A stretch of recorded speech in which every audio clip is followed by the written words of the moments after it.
اب اولاد کے کچھ حقوق ہیں جن میں سے کچھ ولادت سے پہلے کے حقوق ہیں، کچھ ولادت کے بعد کے حقوق ہیں۔ ولادت کے پہلے کے بھی کچھ حقوق ہیں جن کا ہم نے کبھی ذکر سنا ہی نہیں ہے۔ عرب کے بہت بڑے دانشور ہیں حضرت جناب ابو الاسود الدولی، بہت بڑے دانشور گزرے ہیں۔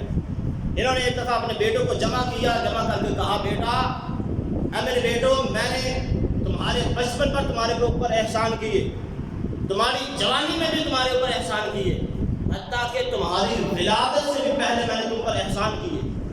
جب بیٹوں نے یہ بات سنی تعجب کا اظہار کیا، ابا جان بچپن میں آپ ہمارے اوپر احسان کرتے رہے، ہمیں سمجھ لگتی ہے، جوانی میں بھی آپ نے ہم پر احسانات کیے، ہمیں سمجھ لگتی ہے، مگر ہمارے دنیا سے آنے سے پہلے بھی آپ احسان کرتے تھے، اس بات کی سمجھ نہیں لگتی۔ وہ کیسے؟ ابو الاسود الدولی نے کہا بیٹا میں شاعر ہوں، عرب کا دانشور ہوں، اور شاعر حسن کو چاہتا ہے، حسن کا دیوانہ ہوتا ہے، جو چیز اس کو اچھی لگتی ہے اس کی تعریفات پہ گنگاتا ہے۔ بیٹا میں نے تمہارے لیے تمہاری ماں ایسی چنی کہ جس کے ذریعے تمہیں گالی کبھی نہ دی جائے۔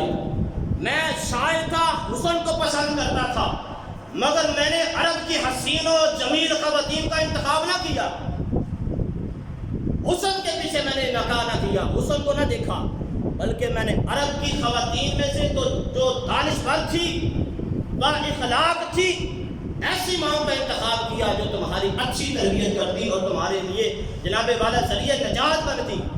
یہ بھی میرا تمہارے اوپر احسان تھا۔